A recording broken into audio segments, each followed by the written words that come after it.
Ladies and gentlemen, boys and girls, and everybody in between, that is Eddie Vega. And that is Chibbi And this is Words and Shit, brought to you by the Blah Poetry Spot and Write Art Out. The show where you get to know the person behind the poetry. Eddie, you put on a nice shirt for us today. Well, I did. Thank you, Chibbi. I'm glad you noticed. I appreciate it. It smells wonderful too. You can't tell, but it smells nice too. I'm glad I don't have to smell anything in this COVID world. I smell nothing but me and my dog. So one of the beautiful things about it. But yeah, you're looking rather good yourself today. Oh, thanks. You look good too. He spruces up a little bit. Yeah. Any excuse to dress up really these days, right? Right. Exactly. Well, something else. Well, I'm excited to dive into our conversation today because speaking of looking good, our guest tonight, she looking good, feeling fine, feeling herself all over the place. Why don't you tell us a little bit about who is joining us in case anyone... I am really excited that tonight we have Yesika Salgado, a Los Angeles-based Salvadoran poet who writes about her family, her culture, her city, and herself. She shared her work in venues and campuses throughout the country. Salgado is a two-time National Poetry Slam finalist and the recipient of the 2020 International Latino Book Award in Poetry. Her work has been featured in the Los Angeles Times, Teen Vogue, Univision, CNN, NPR, TEDx, and a whole bunch of digital platforms. She's an internationally recognized body-positive activist and the writer of the column Suelta for Remezcla. Yesika is the author of the bestsellers Corazón, Tesoro, and Hermosa, published by Not a Cult. And I have to tell you, Chibbi, like when I published my book, my publisher sent me a screenshot of the top 100 Latinx poetry books being sold that day. Mm-hmm. Mine was at 75. That was my peak. But I looked at the list, and like the first 10 titles or so, or some of the 10 of the first 20 titles were by Yesika Salgado. So I'm really happy that she's here with us tonight. So excited. Yesika, thank you so much for joining us here today. Of course. I'm so happy to be here. And 10 of the, I haven't written 10 books yet. You have different versions, so it like counted each one of them. Oh yeah, like the digital ones, and then the actual. I've been very blessed that my books have gone very far and very wide with an independent publisher. I think I published on my publisher in their first year of being in business. And so they've only been in business like about as long as I've been writing books. And so it's been really cool to grow together. And we're always like obsessing over numbers. And we're always just like, oh my God, did you see that the return rate is this and this and this and that? And it's super cool and exciting. I love it. Well, we are blessed to have you here. I'm so happy to be here. Before we hand the show over to you, just a message for anybody that is watching live on Facebook right now. We encourage you to use the comment section, okay? That's why we're live, so that we can have a conversation, not just between the three of us, but with everybody watching. So use that comment section. We're going to be watching it. Use it to show some love for the poet. Use it to just, talk shit at the hosts. Use it to ask your questions so that we can forward them along to Yesika, and she can, she doesn't have to answer anything she doesn't want to, but we will forward them along anyway. So use the comment section, y'all. I love answering questions. I'm queen of TMI. So you could ask whatever. Fun, and if it's out of pocket, I'll tell you. So queen of TMI and TMZ. No, I'm kidding. Let's go ahead and start this show the way we always do and just hand it over to you, Yesika. Please bless us with a few poems. Yes, thank you. So like they said, my name is Yesika and I have written 3 books. Sorry, my water bottle sudo, like it was sweating on my book. So I'm the writer of 3 different books, Corazón, Tesoro, and Hermosa, and they're a trilogy. So they all kind of like bleed into it. Everything we write is about ourselves and our lives, right? But specifically these books are, sorry, I'm not adjusting. Okay, we're good. Are a trilogy, and I'm going to be reading today for my second book, Tesoro, which is right here. She's going to turn 2 years old on November 1st. All my books were released in the fall, so all their birthdays are like near each other. But Tesoro was the book that like I've been sharing a lot from here during Latinx Heritage Month, because this is the book that I wrote with the woman in my family in mind and just their survival and all of that. And when I think of Latinx culture, and like, I mean, I'm Salvadoran, so when I think of my family and my culture and what we've overcome and what we're doing and how far we're going to go, it's always the women. Not, you know, men are cool too, and they do their shit, whatever. But the women in my life, and for my experience and in my life, the women are the ones that have been just killing the game from day one. And so I'm going to share some of that. So acá vamos. So the whole book poses the question, like, how did we survive the men? So, you know, it gets to be a little, we'll go, here we go. Mommy's cooking.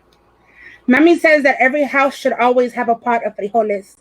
Mommy says that good pupusas aren't only about the ingredients, but also about how round they are. That every cup of coffee needs a pan dulce. That an egg, queso fresco, and tortilla can be a whole meal. That the chicken needs a little bit more tomato sauce. She needs to bake something to warm up the house. Banana bread because the bananas are bad. Keeps the stale rolls, that's a tongue twister. Stale rolls in the freezer to make bread pudding later. Mommy says that the cousins are coming over and she has to cook something to return, and she has to cook something for them because they'll need feeding. That the neighbor brought over carne asada and now she has to make something to return with the plate. Asks if I'm ready for dinner. Says, try this. Says, take a little. It says, a little bite. I put some away for you. Mommy and her small kitchen. The rattle of her dishes. Her heavy pans. Her smile as we eat and say, que rico. Her dancing eyes when we ask for more. Mommy and the way she feeds us her never-ending heart. Come, taste this. I saved you some. Do you want me to pour it into a bowl? I was waiting for you. So that is Mommy's cooking. And so this is a poem I wrote for my grandmother, who passed away many years ago. I think it's been 10 years now, 10 or 9 years. And I wrote this while she was alive. And so I'm really happy that I have a poem that I wrote about her while she was still here. So it wasn't written out of grief. It was written out of admiration.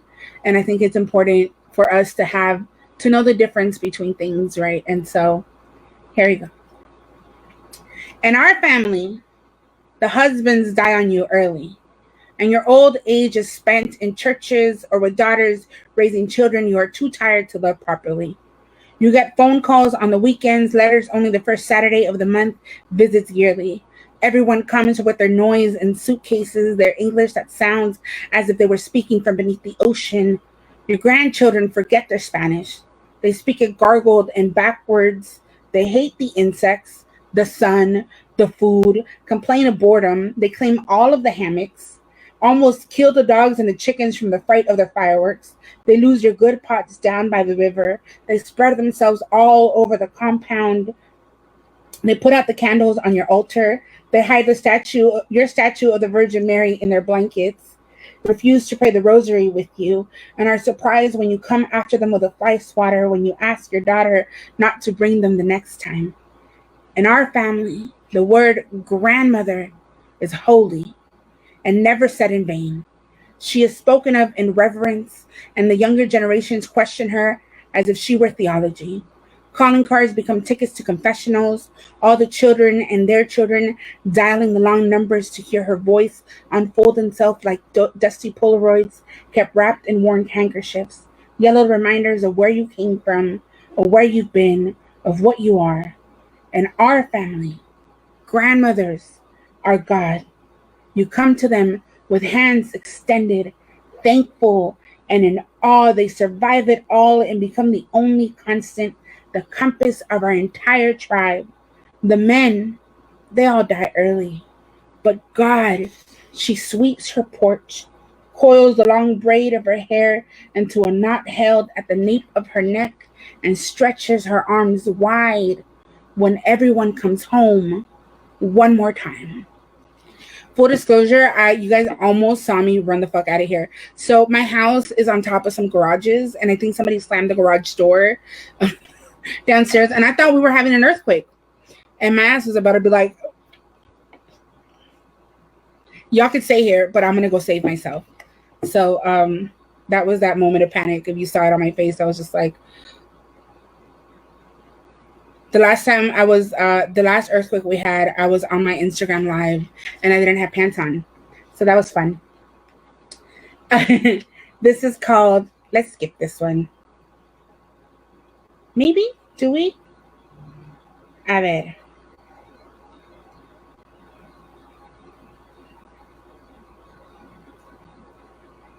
Okay. The year the big earthquake happened in El Salvador, Jenny and I went anyway. A month later, a second earthquake. Mommy called us, her voice another tremor. We were fine. I was trying to forget my first love, hoping he would shake loose. I wanted to leave him on the side of the road. I wanted to wash him off in a river. My grandmother would laugh at my sadness. What did I know of love? I couldn't wash my own calzones. I didn't know how to palmear any tortillas. I burned the rice, and if she had raised me, I would be more stoned than pulp, a good girl that goes to church, prays the rosary, keeps her mouth shut. Instead, I am a huevona with poems. Mamá, deje a la niña, Tia Marina would say. And she would bring me a warm tortilla con requesón. Toma. She played Juan Gabriel softly before bed, her way of telling me, go ahead, cry. And when it was time to return to Mommy, Tia packed my broken heart back into my luggage, wrapped it in newspaper, tucked it between the jocote preserves and dried cheese. Put it to use, she said, and I did. And that poem is called La Americana. And my grandma. All right, moving along. I have a couple more poems, and then we'll be crossing over to having a conversation. So this one was originally called White Men on OkCupid, but I changed the title because white men be getting butthurt. And so I changed it to Survival Tactics because I still wanted white people to want to buy my book and feel like they were being like cultural, like they were being worldly, you know, like, oh, look at me, I'm buying a book with this name in Spanish, and like, oh, and then they land on this shit and they're like, fuck. Like, I wanted them to be mad after they bought the book. I didn't want them to get mad when they were like flipping through it at the bookstore. That's how you get them. A white man on the dating app asks why I don't date white men. Says he likes curvy Latinas, that he's always wanted to sleep with someone like me. Says that I'm the smart kind of Mexican, the kind with a job and no kids. I probably have a temper, and he finds angry women sexy. White man offers to buy me tickets to any concert. Says he can spoil a little brown girl like me. He's already dreaming about it. How holy that will be. How saved I will become. White man is already colonizing, teaching me that he is God, that I don't know better. It's his job to show me. After all, I am brown, meant to be walked on like soil, like hands, like backs. I don't say anything. I don't know who he is. I am only a picture on a website, only a name on a direct message, a profile description that says I am Salvadoran and only date men of color, meaning I can only love you to find breath in someone that understands the suffocation, meaning I can only love somebody that doesn't look like what took everything, meaning I am only willing to love my own reflection. But the white man, he thinks he is an exception, and of course he does. He is a white man after all. And then I want to end that poem with like, bitch, and then like just, you know, walk off stage. I have 2 poems left, and then I will be joining back in conversation with your host, which I'm really excited about. Okay, so this piece is called Knives, and it's a trigger warning. It's a poem about assault and the survival of it. The story goes, the man was not a stranger. My mother knew his name. He was a machete pressed at her side, she turned her teeth and nails into her own knives and managed to get away. The story goes, the man was not a stranger. My mother knew his name. He, with hands using her curls as a rope to pull her where she did not want to go, my mother used her knives again. The story goes, the man is my father, and my mother is asleep. He is drunken hands in the night. She is a no. He is drunken fist in the night. My mother cries herself to sleep. The story goes, the man was not a stranger. He was my cousin-in-law, and I was a 6-year-old girl. His penis a strange creature in his hands, the sky as dark as my eyes. The story goes, the man was not a stranger. I knew his name. I met him for dinner somewhere, and then afterwards his car closed in around me. His teeth found my breast. I used the knives to get away.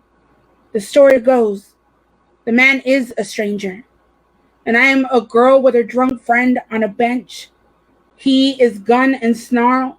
I am years of men breathing down my neck. I know my way out. I get us home safe. The story goes, there is a phone call from my home country. And this time, the man is my favorite uncle, the sweetest of them all. And the woman isn't a woman, but instead a girl.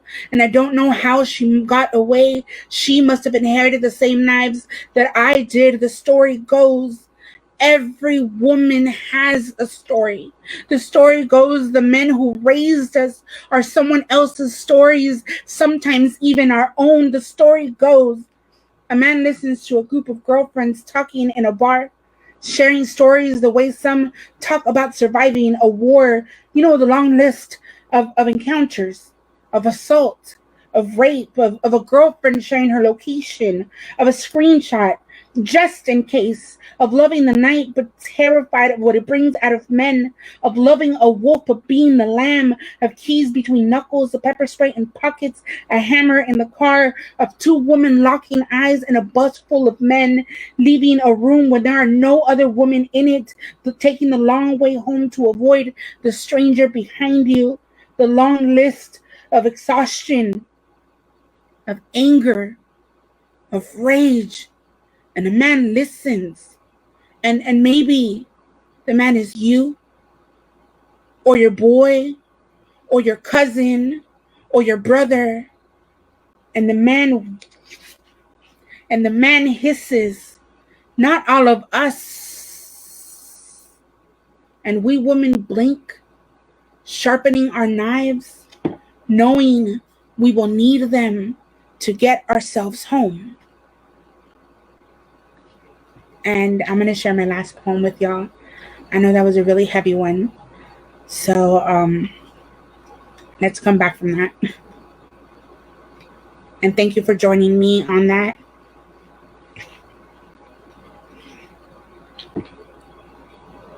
All right. At my funeral, I want you to play Bitty Bitty Bum Bum, followed by Back That Ass Up, followed by Anything by My Baby Drake. At my funeral, I want you to eat all that you can.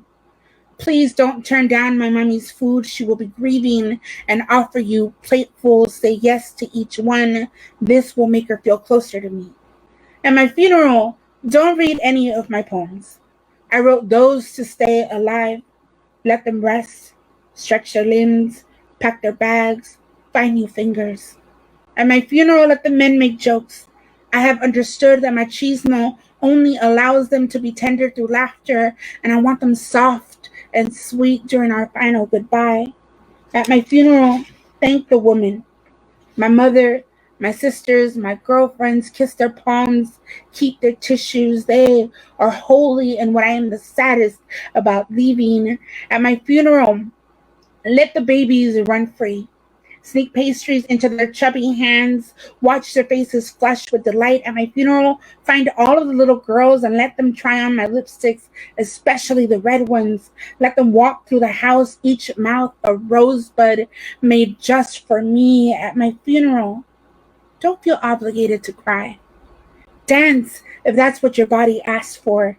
Understand that I felt most alive beneath strobe lights and loud music at my funeral. I will be dead, of course, but this will be a victory.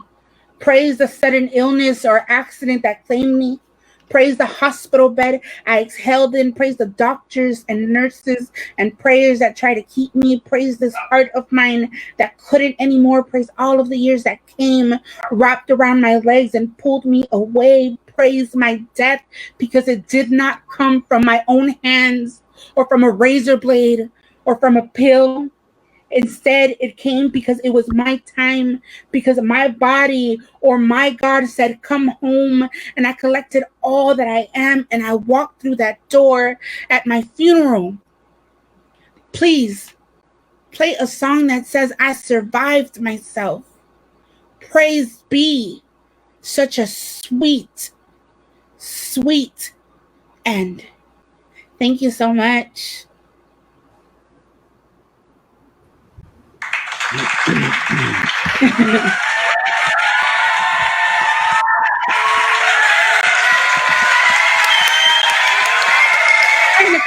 And the crowd goes wild. Thank you so much. Love it. Thank you so much. Yeah, that last piece.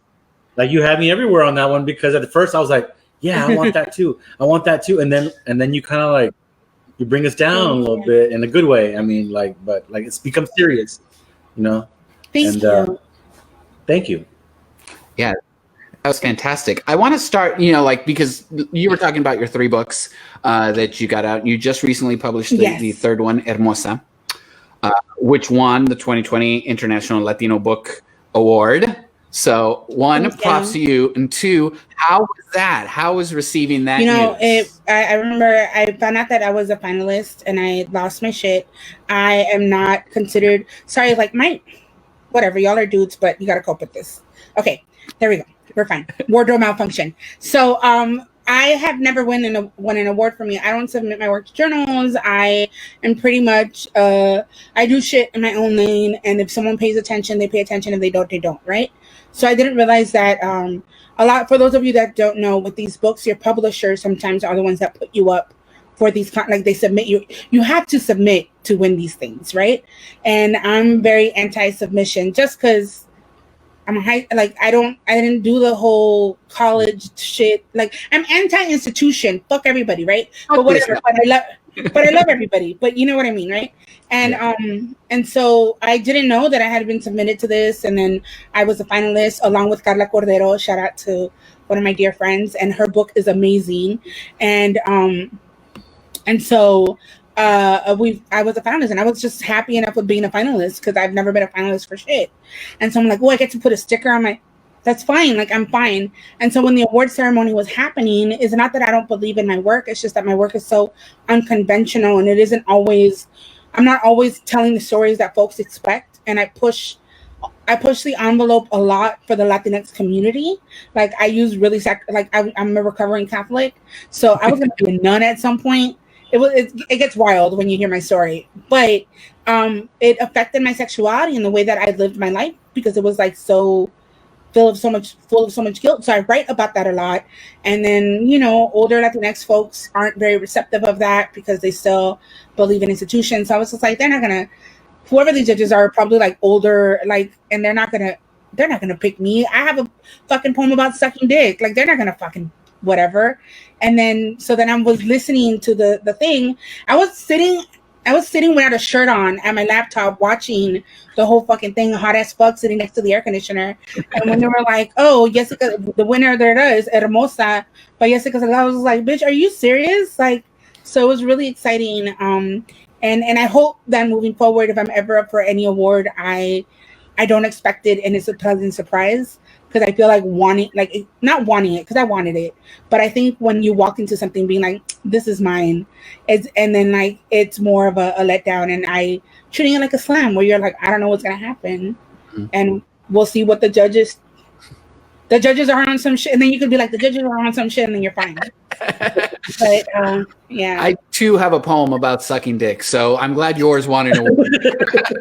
Thank you. Hey, Chibby gets it, but his poem gets a 30 like every time. So I don't. Oh, you know what? That is a short poem, and it's like the first line. It goes, "I ate his ass because I loved him," and then it goes, "I gave myself lockjaw sucking dick," and so then I go on about like doing all this stupid shit because I love a dude, and then I'm like, and then I laugh with my homegirls about how awful he's at sex. I'm like, but wait, the joke is on me. So that's the poem. And so, but then I'm like, who the fuck is gonna want to give an award to a book that says I gave myself lockjaw sucking dick? But I have. But it's the facts. It's all part of the process, I guess. But are you in a transition from being the slam poet to the page poet? Is it a continuum? Where are you on this? You go back and forth? I've been both. I've always been both. I think I've been more of a page poet that transitioned into slamming. I didn't even know spoken word was a thing until I stumbled into the Poetry Lounge in 2008. The Poetry Jam. Until I found the Poetry Jam a couple of years before that. I didn't know it was like, I didn't know. Like, I knew what open mics were, but I thought of like beatnik poets and the fucking hippy dippy clappy shit. And like, I used to really like Charles Bukowski. Don't ask me. I was in a dark place. But I used to watch his readings, but he was like a white man, like sitting at a table, like reading shit like he hated it, you know? And so that was like my experience with things. And I was like, when I first started coming on the scene, I was really pretentious about being an on-paper writer, and I was just like, these people keep performing the same fucking poems. They don't even write. And I would try to read a new poem every time I got on stage. And I criticized, like, I remember Rudy is a dear friend of mine, so I could say this. I used to be like, why does Rudy always do the same fucking poem? Whatever. And I didn't realize what he was doing, that he was honing his sets, that he was honing his poems for features, that it's something you that's what open mics are for you to work out the poems and to do them. And then once you're a recognized writer, like a poet, you have your staple pieces that people expect to hear, you know what I mean, and all these things. So it's been really interesting to transition from page to stage, and then now back solely to page. Like, I don't think I've memorized a poem since 2008 when I was on a team, you know. And even then, I'm awful at group pieces because I change. Like, if it's my piece, I could change a word whenever I want. But in a group piece, I can't change it because we're in unison. Poor Yao had to put up with me all the fucking time in a group piece because I would make up words like out of fucking nowhere, like adding "and" in the middle of sentences, and then he'd be like, "This isn't how we practice it." But you know, yeah. Coach Chibby would not like that. I have to tell you. No, Coach Chibby would be all up on that ass. But I was gonna say that's why my coaches knew that I killed that Indies. They were like, "Oh, just put Yesika up on an Indie," and that's her shit. But in a group piece, just hide me in the back. Don't make me the center. I'll edit and I'll write a lot of the group piece, but please don't put me in the front because then everybody's gonna fuck it up. I was gonna say I totally relate because now that like all my features are virtual, I literally have a teleprompter going. I just have a Word document that I scroll through and read all my poems. I was like, I don't gotta memorize shit. It's really liberating because now you have I have 3 books to read from, right? And then or whatever else, and then those are not the only poems I have in the world, right? So I have all of my material that I could read at a feature, and I love that in that way, but I also miss being able to hear people when I'm reading poems. Do you prepare your feature like with a set list, or does it flow out like you like? Oh, you know what? I'm going to read from this book, or I'm going to read from that book, or I don't. This is totally bad. I never prepare anything ever. You're not even my keynotes, my TED talk. I have a TEDx talk. I didn't go to rehearsal. They were freaking out. They were like, Yesika, we need to know what your talk is. And I was just like, I got it. I'm good. I showed up the day of. They're like, what's your talk? I'm like, I'm just going to do it when I get on stage. And I'm good at that. Not everybody is, so don't do that shit.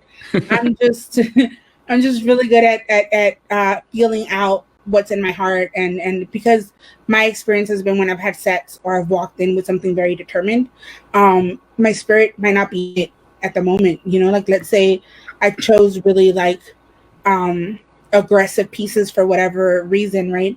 And it's a really tender, vulnerable room, and now I'm doing it a disservice by doing like these pieces, like talking shit, like we all have the talking shit pieces. So sometimes like I'm doing it a disservice, and maybe a poem like the one that I ended with will be more well received in that room, instead of the poem will be like, I am woman, hear me roar. Maybe it's more like, let's talk about feelings, everybody. Or some rooms want more aggressive performers, or want more like, you're in a theater, you're not going to do the poem about that has really quiet, still moments, unless you know that you can deliver that all the way through. So it's been a skill that I've been able to develop. It took a while, but yeah. I love that. Well, for anyone that is unfamiliar with your journey, like you started off as, unknown brown girl in LA, right? And like you said, you dropped out of high school, and somewhere along that line, you realized that like writing is what you wanted to do for the rest of your life, and then became an Instagram celebrity, and are now a award-winning author without, like you said, ever submitting to academic journals, without ever being published in any of those kind of like literary magazines. I guess my question is, how'd you do it? It was a mixture of things, right? It's preparation, timing, and luck. It's kind of what happens, right? I've been a writer my whole life, ever since I learned how to write, and I grew up I learned how to write by copying the poets that I enjoyed. So I would take Sandra Cisneros' poems and copy her entire structure, but with my words, right? Or I would take songs that I liked and copy the entire structure, but like change the words to them be mine. And I did that with every new poet I would find that I enjoyed, until I found communities for poetry. And early on in my poetry too, I was catfishing on a poetry forum because I didn't think that people wanted to hear stuff from a woman that looked like me, because this was the late 90s, early 2000s, right? So body positivity movement wasn't a thing. Like nobody was talking about loving a fat body, and there were hardly any fat people on TV. Like I remember there was Monique, you know what I mean? And then not much else, right? And if there were, it was always people that were like the joke of the show, that were always it was always like, it wasn't a good thing to be a fat person. And so, and then I found the Poetry Jam, and I found Rachel McKibbins, who looks so different than someone that you would expect to see on HBO, And then that encouraged me. And then I ended up at the Poetry Lounge, and there was Georgia Me, and then there was all these other like different body types, poetry, who was like this big, beautiful Black man, right? And like all these different kinds of people of different body types, different lifestyles, different things. And so through that, I started kind of performing, and then my career shifted. And then through that whole time, I've always been on the internet. I was a catfish, and then I just started sharing as myself. So I was on Tumblr, I was on Twitter. I've been like at most platforms at their inception, like where I'm just like, well, I'm here, and it's just like I really embraced the internet as a way to connect with people, because I felt so isolated in my life, and I felt so alone. So I wasn't really looking to go viral, right? Because at the time things weren't going viral. And then at the peak, remember when all the platforms would have button poems, and like all of a sudden Upworthy and BuzzFeed and Huffington Post started finding poems. I had a poem called How Not to Make Love to a Fat Girl that kind of hit all the platforms. And that was what started everything, a lot of everything to me. So it was really interesting that until I started writing about my fatness in a way where I owned it, nothing really was happening for me. I had made a name for myself at my home venue, the Poetry Lounge, which is not a small feat, because the Poetry Lounge is full of legends. But that was it. Like I wasn't getting booked. Like I wasn't eating off of my art, And then when that video went viral, then I started kind of getting inquiries, and then I had a couple of features on Latina Magazine and Huffington Post. And then a friend hooked me up with a Huffington Post editor. So then I started writing for Huffington Post, and I got to post my poems on there, and nobody was doing that at the time. And then like little by little, it's like I've said, like my community put me on, but it was because I was so plugged in to an artistic community, into the poetry world and into the Latinx artistic community in LA, and beyond that, right? Because I had already connected with people on Instagram and all that. And I was just sharing my life, and people all of a sudden were coming to my pages and connecting with me and my debauchery, you know, and like debauchery gets likes. Yeah, you know, but I'm just being myself, and it's worked out. And I've also have an incredible work ethic. I mean, I wrote 3 books in 3 years, and that comes from coming from a family that's hardworking, from parents that, you know, that migrated here to like support their families back home. And unfortunately, that's part of capitalism too, right? But my parents always instilled in me, like, you don't call out of work sick. You don't you don't do this. Like, what do you mean you're gonna take a day off because you're not feeling well? Like, take your ass to fucking work. And so, which isn't the greatest thing, but it also transferred to my writing, to my poetry, where I could immerse myself completely in these projects, and I'm not happy until they're done. And then also, like, I'm glad that success came to me when I was in my 30s, because if I would have come in my 20s, I would have been doing some stupid ass shit with it. I still do really stupid things with it, but even worse. And so, but it's just been like, and I have incredible mentors that guide me whenever I need anything. Like Shion and Javon are incredible people that will tell me, like, all right, you're getting too comfortable. What's the next thing? Mm-hmm. Where are you going to next? So that's kind of how I got to where I'm at. Oh, that's awesome. You know, you have mentioned your Latinx heritage, and this is Latinx Heritage Month. Now we've officially the last day. The last day. We've had, you're the 5th interview for the month, and I've asked them all this same question or a similar question, because you do say you do seem to identify as Latinx. Is that how you've always identified, and has that changed at all throughout the years? It depends. I think when you use identifiers, you have to be taken into context into who you're speaking to and where you're at, right?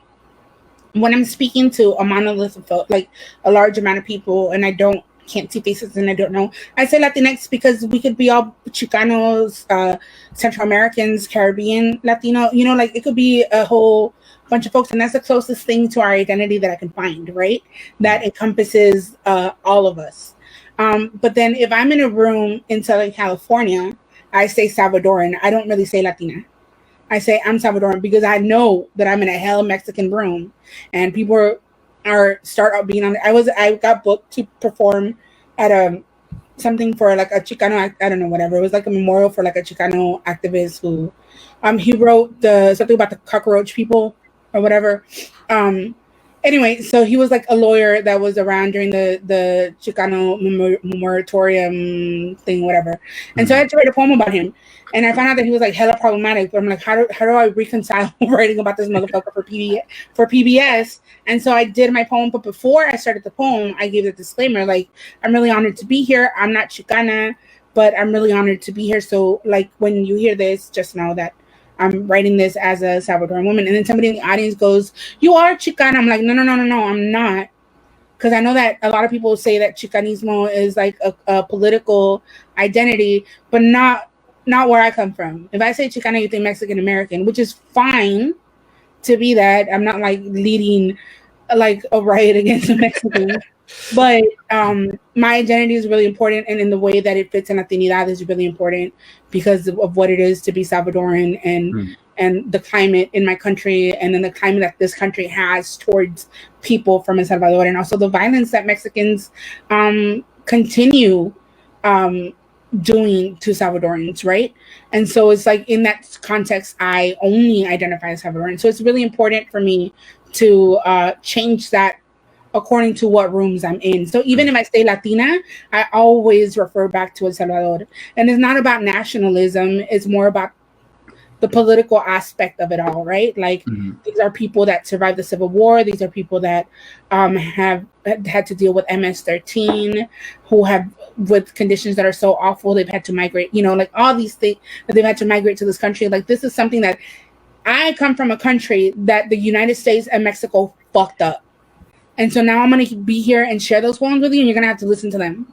And you can't erase my identity. You can't erase my identity just because it makes you feel more comfortable that we all like conchas and eat hot Cheetos. I'm not that kind. That's not the kind of what I do, you know. But yes, Latinidad is a term that I use. Latinx is something that I use, even though a lot of folks get upset with the X. I'm like, why are y'all so mad at the X? Like, why can't we be inclusive? But whatever. That's a whole other thing. That's a whole nother talk show. Yeah, we could spend another hour of that. So then, similarly, let me ask you, because like we have been celebrating Latinx Heritage Month. We've had people on here from all over, as diverse as we could be. Of course, we had some Mexicanos, Afro Latinas, Puerto Ricans, Dominicans, now El Salvador, and I've asked them all these same two questions. So I got two questions for you. One, what is your favorite thing about El Salvador? There's so many things. I know these are the heavy hitting questions. Sorry. No, I you know what? My most favorite thing is like it's something that I can't even. I don't know if you all saw the meme that was, you know how the guy with the cranberry, like on the skateboard with the cranberry juice, that whole thing went viral, right? Yeah. So then someone took the Fleetwood Mac song and then they did a boy on the back of a pickup truck. And I think he was like somewhere in Mexico, and he's on the back of a pickup truck and there's like a volcano in the distance and like all this greenery. That is my favorite part of El Salvador. That when I'm there, the world feels so enormous and so full of life and so vibrant. And I feel so connected to whoever. I don't know who my ancestors are past my grandparents. I don't have that privilege, right? But when I'm in my country on the back of a pickup truck and it's just me and the sky and all the green and all the light, and you know, the green is green and the blue is blue, and I can't remember Sandra's exact lines about her being in Mexico, but like everything is more vibrant and everything, like you're more alive and you're more present in a way that you don't get to have a lot here. And that's my favorite thing, that when I'm there, I feel like I belong strongly to something, even though I wasn't born there. Right. You know, but I know that everybody that made me comes from there.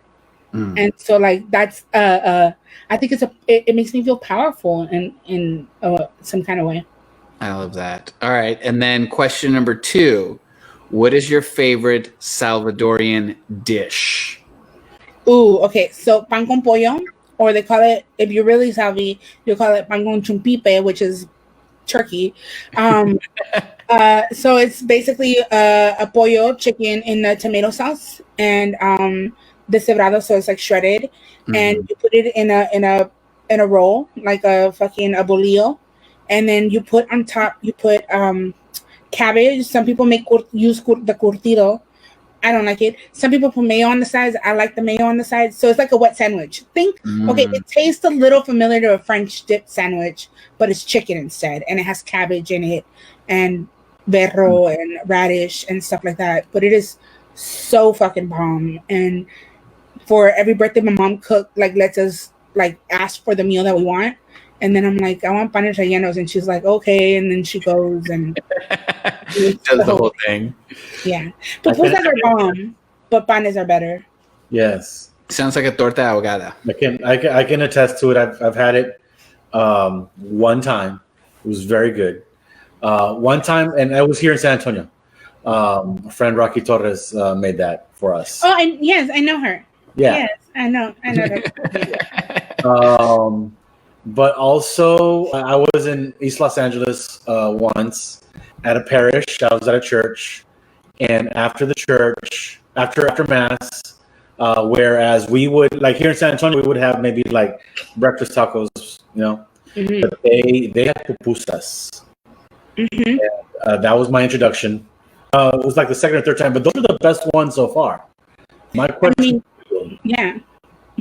where are the best pupusas? My mom's kitchen. No, I'm kidding. Yes, talk that shit, girl. You know what though? The pupusas in El Salvador are nothing like the pupusas here, because it's like, I mean, I need to write a piece about, like, I haven't figured out how to write about it yet, but it's like, it's all American ingredients, right? Because you're here, and then we always want to make everything bigger here. So you know how the pupusas here are like this, right? And then they're thick, and then both the bigger and the thicker the better. But then they're like really greasy because the cheese isn't like freshly made cheese. It's usually like mozzarella cheese, and that like lets go of a lot of grease and whatever, like all these things, right? But in El Salvador, imagine, it's like queso that was made that day, usually, like, because electricity isn't very dependable, so you have to use everything the day you make it. So it's maize that you boiled, that you took to the mill to get ground. It's carne that you went to go buy from someone who grew their own animals, and then now they have it, right? And then you take that to the mill to get ground. And the pupusas there are like this. They're this small. And they're like a quarter. For like $1, you could get like 6 of them, right? Like you feel rich, for you're like, everybody pupusas on me. But the best pupusas that you could get is, if you're in El Salvador, I would go to Comalapa, which is the part of El Salvador where one of my aunts is from, and they have the best pupusas. If you're here in LA and you're looking for a pupusa place, we have Pupuseria Comalapa, which my family owns. My aunt and uncle own a chain. I think there's 5 restaurants now. And so if y'all ever want to, if you're in LA and you want to hit me up, and I'll give you the address that's close to you for you to go support my family. Yes, and that's the commercial part of the there you go. Tonight's show is brought to you by La Pupuseria. Yes, and you got my aunt. So true, you know, because like we were talking about food. I like to cook a lot and eat a lot. We were talking about food, and it's like, why does food, you know, like, because my family's from Mexico, why does food in Mexico taste so much better? Like, why does Mexican food in Mexico taste better than Mexican food in Texas? It's because of the ingredients. It's because they're fresh. It's because they're native to that area, you know. So there's nothing like having fresh native ingredients in your food. My grandma is like, what chicken do you want to eat for dinner? Yeah. And I'm like, no, Grandma, I don't eat animals I've met. I had a whole crisis like when I was young. The first time I went to El Salvador, I was 12, and I went I went by myself. Mom stuck me in an airplane, and so then I had never met my relatives there. Like I hadn't seen my grandma since I was a baby, so I didn't remember her, you know.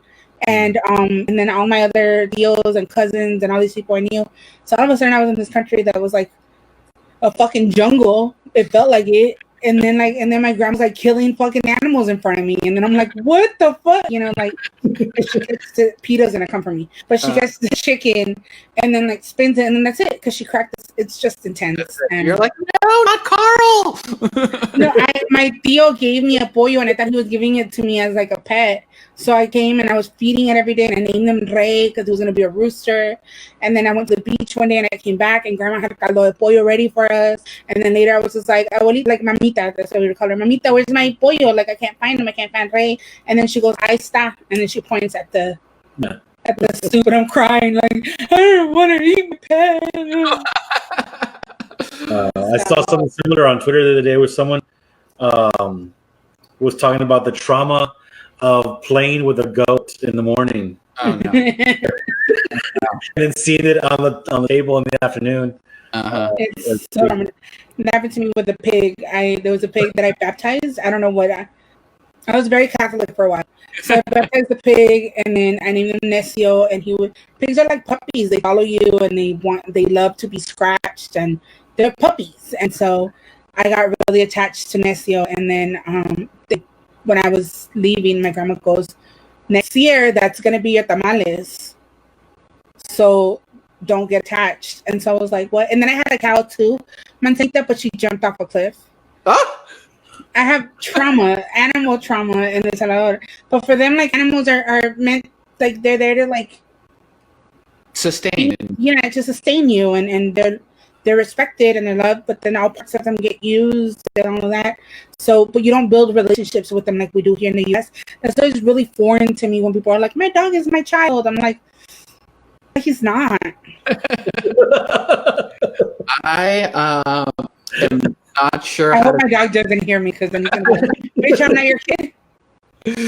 I'm not sure how to transition off of this topic, but I'm trying.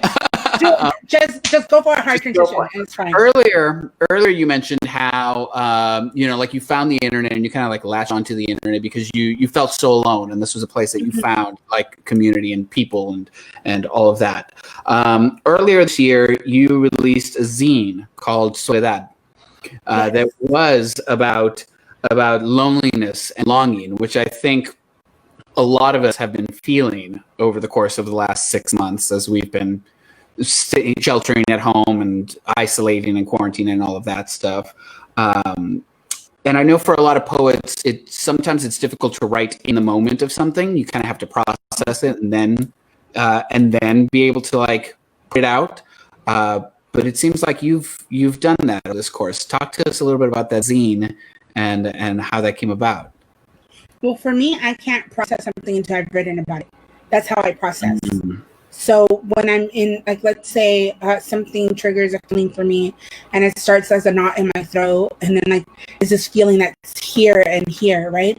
And then I'm like, oh, I need to write because I need to put this knot somewhere. And that's usually everything that brings me to the paper. Like it's that impulse, right? And so I write so much, and not everything's good, so I'm not boasting. I'm just saying that I write so much because it's how I process, how I cope, how I deal with things, right? Again, I have bipolar disorder, and some days that it's really unbearable, especially during this pandemic. And I have really, really good days, and I have awful days, and so I allow myself to write whenever I feel the impulse to write. And so I was sitting around with a lot of these poems, and I also am not putting out a project here because I now have a literary agent, and now we're shopping the manuscript around and trying to see what it looks like to shoot for the stars, right? Mm-hmm. And so we'll see what happens with that. But that takes a little bit longer. So accepting the fact that I'm not going to have a book out this year or next year has been a little rough for me, because for the last 3 falls I've had a book, and it's not about like I wrote a book and I'm this. It's more of the communication I built with my readership, with my mingos, which is what I call them. And there's this relationship. So I feel like during this time, it's when it's most necessary for us to speak to our readers. Those of us that come to us looking for themselves and looking for someone to say you're not alone. So I had like about a dozen poems and maybe more, and then I like shifted through them. What I wasn't using, because I'm writing a manuscript, so I took what I wasn't using for this manuscript and put them into this digital zine that I did on Canva. And it was so easy and so accessible. And it, like I released it, I think a week ago. It's been a week, so it's really recent. And I'm only going to sell until the 31st of October. So it's very limited, and it's digital, so it doesn't, you don't have to wait for anything in the mail. You get it in the moment. You read on your phone, and then like it's there whenever you want to go back to it. Mm-hmm. And I think I like that, although I am moving to be working in institutions, I always want to keep that line directly from me and my reader as much as I can. And that was kind of what Soledad was, where it was just like, hey, I don't have a book, but here, take this, like, take it, I love you, bye, that kind of thing. Yeah. And so, but I put a price on it because I also feel that people need to understand that they have to invest in art.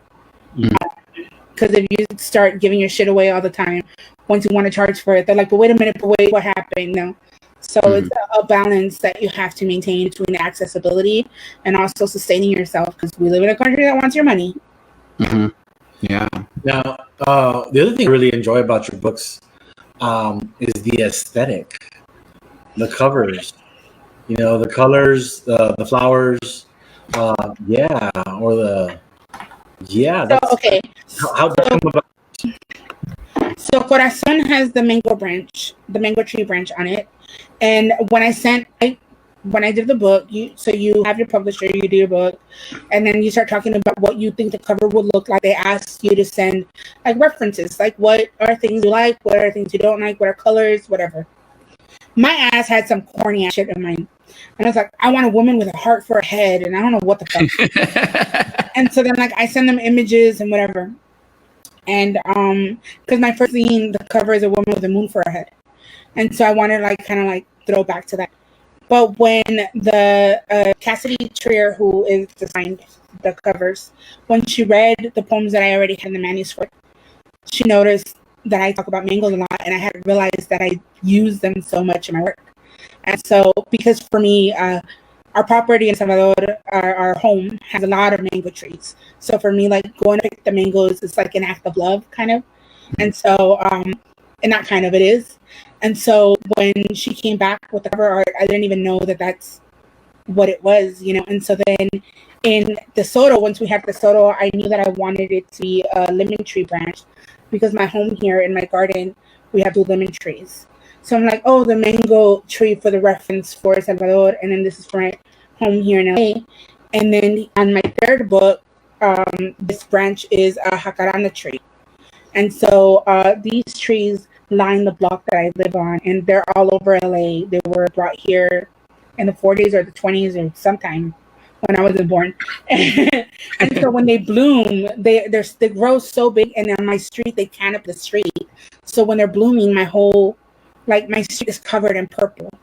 And if you look at it, the colors are also yellow and purple, which are Laker colors. Mm-hmm. And it just so happened that the book was a love letter to LA, and I have a lot of poems referencing LA in this book, and it was I was writing it when Nipsey Hussle was murdered, and so a lot of that, like what I see LA as and what I want my legacy to be within my own city, was a big part of that. So yeah, so all the covers are trees that are very special to me, and the colors are colors that mean certain things to me, and there's always a continued conversation between me and my readers, but also between me and the place I call home.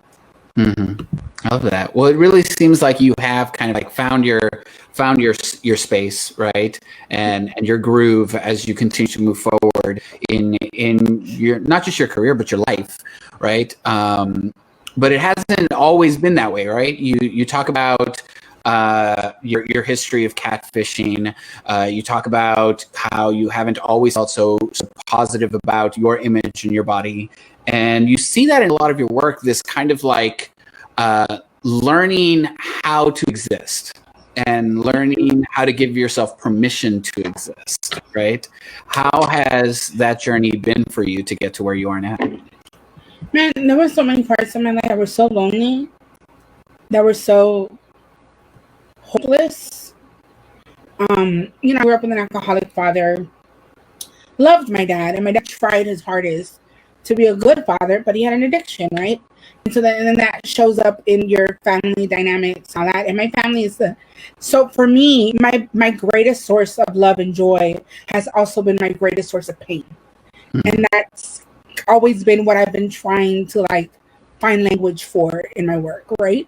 Where it also extends to my own body, and like everything that I learned about my body that was negative, I learned from the people that I love the most, right? And so it's been kind of like, how do you figure it out? Like, how do you do all of that? And so my work is very very confessionalist, right? Like I'm always confessing things. I'm always surrendering to things in what I write, because like I said, it's how I survive. There's a poem in Hermosa that says like, I don't know when you got here. I wasn't writing for you. I was writing to keep myself alive. But now you're here, so like, what's up? Like let's have a party. But for the most part, a lot of my work has been like the last poem I read my set was at my funeral, was kind of being like, I think it encompasses what my work is a lot, where it's just like, dude, like there were times where I didn't know I was going to make it to this. Like I remember I was a teenager and I never thought I was going to make it to my 30s for whatever reason. There's somebody was talking about a meteor hitting Earth, whatever year, and I was like, oh, that's fine, I'm dead. Like I was like, I'll be dead. Something's going to happen and I'll die. And then like because I have a disorder, and like that causes a lot of those feelings, and like, you're fucking 16, 17, you get diagnosed with that shit. You don't know what it means, and like you don't know anybody else with anything like that. And so then all of a sudden you're feeling weird things on top of your hormones being all wonky, and like your parents, all these things, and then school telling you that you're a fuck up and all this stuff. And so I think I write so much about the dark spaces because I know how they consume you. And I don't want to go back there, and I don't want anybody to live there if they don't have to. And but I don't write it on some data or complex shit. I write it on like, these are like my stories, and I hope they're useful to you. Well, it seems that LA is very much a part of you and very, very special to you. I was gonna ask like for you to describe why that, but Los Angeles is going through something really, really big right now, isn't it? Like there's a bit of a celebration going on. We got an NBA championship, and we might, no jinx, might have a baseball championship too if they get their shit together. We'll see. So what's that been like for you? Like has that been a disruption? Has that been a celebration? Has that been like, what is it? My guard dog is in shit. Sunday when they won, I cried. Like I cried. So like when Kobe passed away earlier in the year, like Kobe is a very polarizing person, right? Like we all know his history and all that stuff, but remove that, right? The Lakers, Kobe are a staple of LA, but also as a daughter, as a daddy's girl, that was one of the ways me and my dad connected, right? With basketball. And we would watch the games together, and I have vivid memories of my dad being like, Kobe, you know, or like when they won a game, him yelling at the window or him going out there because my asshole neighbor was like putting off fireworks, and so he's out there like cheering with the neighbors. And so for me, it was so much of, and then like also being able to connect with my boy cousins, right? In ways that I usually don't get to connect with them, but like, because I'm like basketball, we get to like all like sit around and like have a beer and like it's memories that I'm like, oh, I'm finally able to connect with the people in my life that I usually don't find common ground with. And Kobe was that vessel for us, for that bridge. And so seeing him pass away was like mourning so much of my teen years, ditching school to go to the parade. I was dating a guy for a while that had I slept with Shaq tattoo on his forehead. It was a lot. But then like having all that grief, and then also the pandemic happening, and LA is the epicenter of homelessness and houselessness in this country. And so seeing and gentrification is ravaging, like seeing so much fucked up shit happening, to have a win, even though none of us had anything to do with the win, but having a win for the city. Yeah. Did y'all see the woman that was out there in a fucking in a bubble? There was a woman in a plastic bubble running. Oh yeah. Downtown Los Angeles, and that was kind of like and I tweeted, I said, and for one night everything was all right. And that's what Sunday night felt like. For one night there was no pandemic, there were no protests, there was not, the police were still out on their bullshit, but whatever. But for one night the city felt like the city. And I know that everybody needs that, but my home is LA, and it was such a moment to have that. Somebody was asking a question in the chat. Yeah. I wanted to say, like, we definitely are looking forward to the days that we can go back to life just being life. Yes. And I would love to just kind of like end it. Yay! But I think this is such a great question that came through in the chat that I think we can definitely end on this. I want to ask her, what did she find easier to embrace, body positivity or mental health?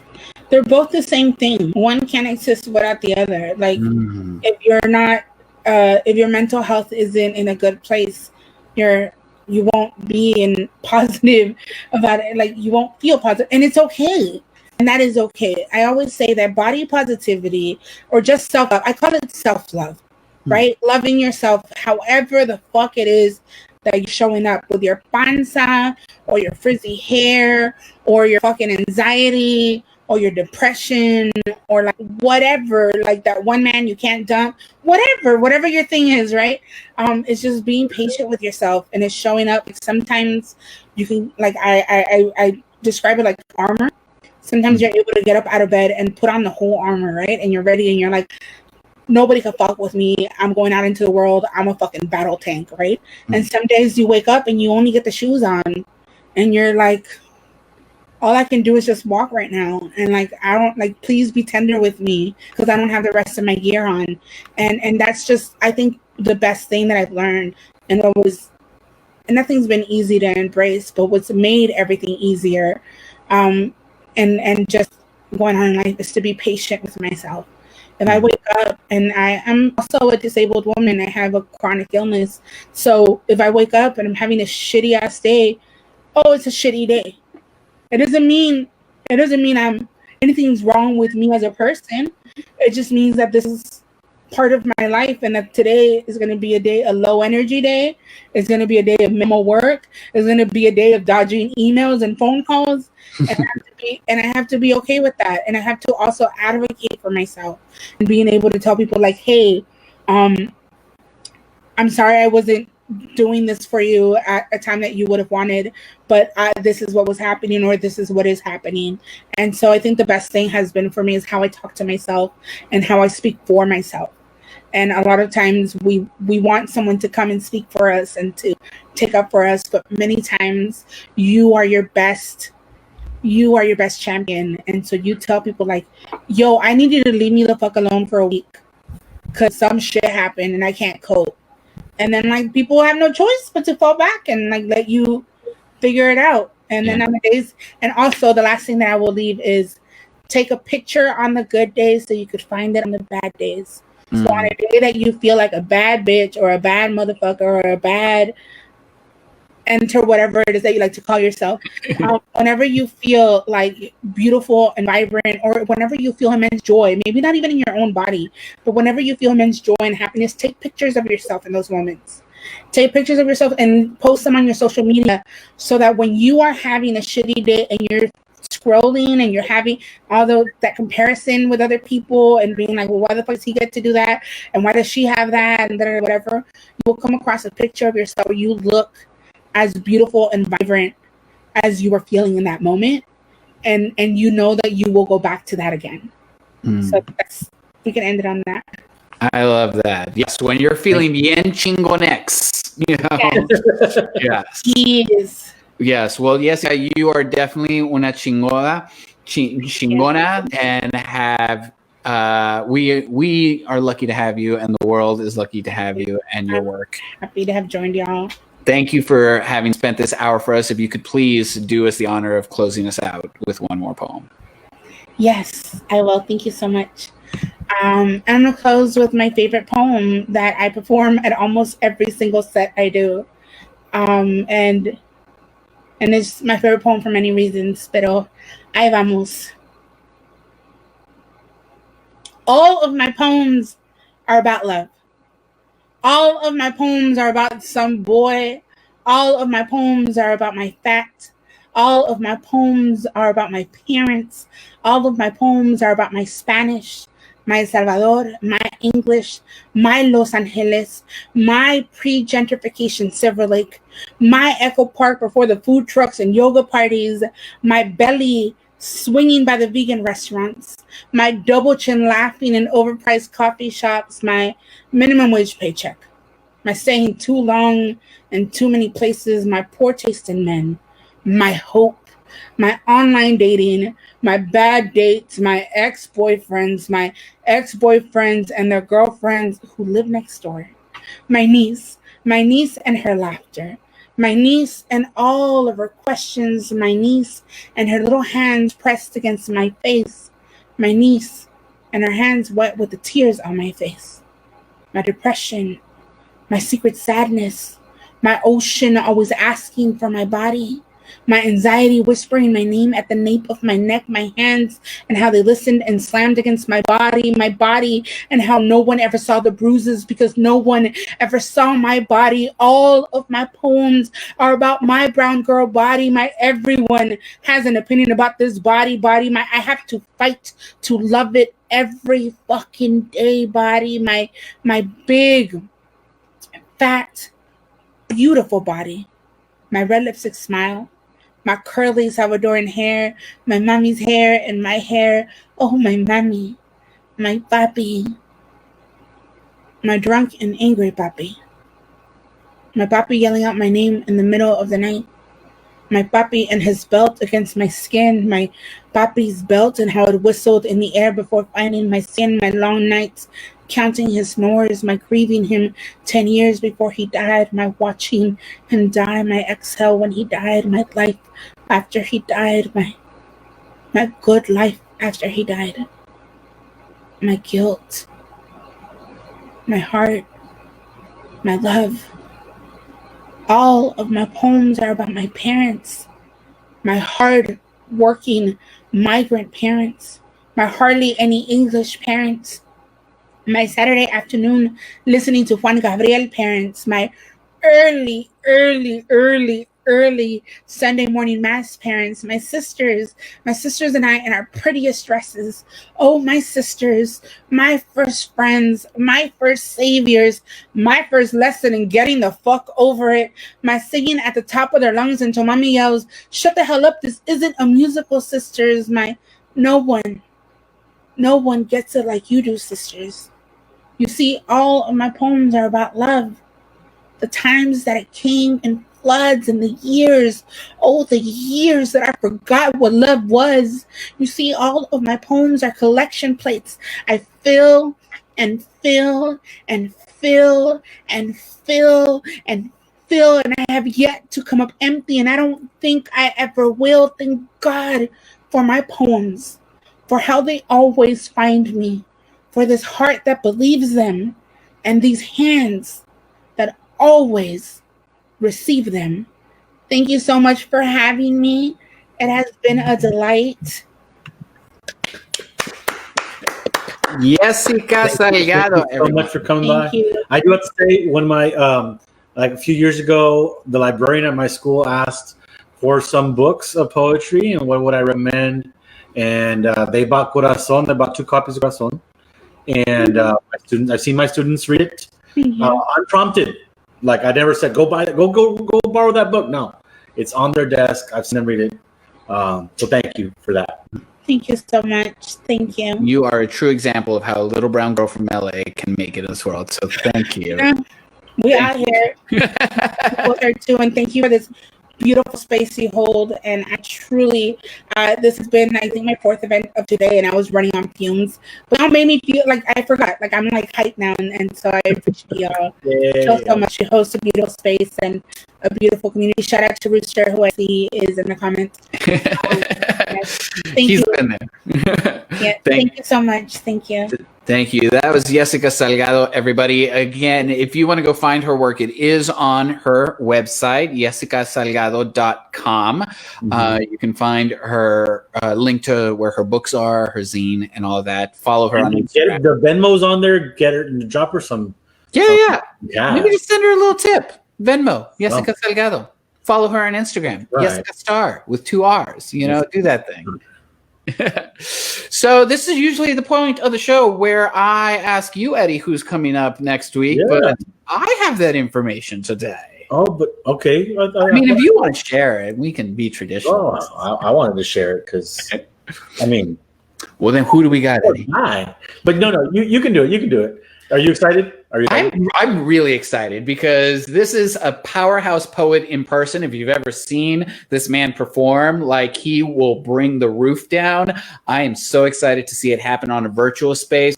We got the one and only Black Chakra, Jacob Mabry, coming to the Words and Shit stage next week. And not just, okay, but it's not just the poetry, because that's going to be amazing. I know that already.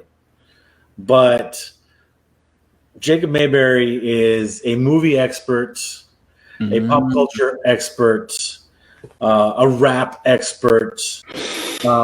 This conversation could go in so many directions because I've seen him on stage too, and the stuff that he does that's not poetry part is also really funny and hilarious and witty.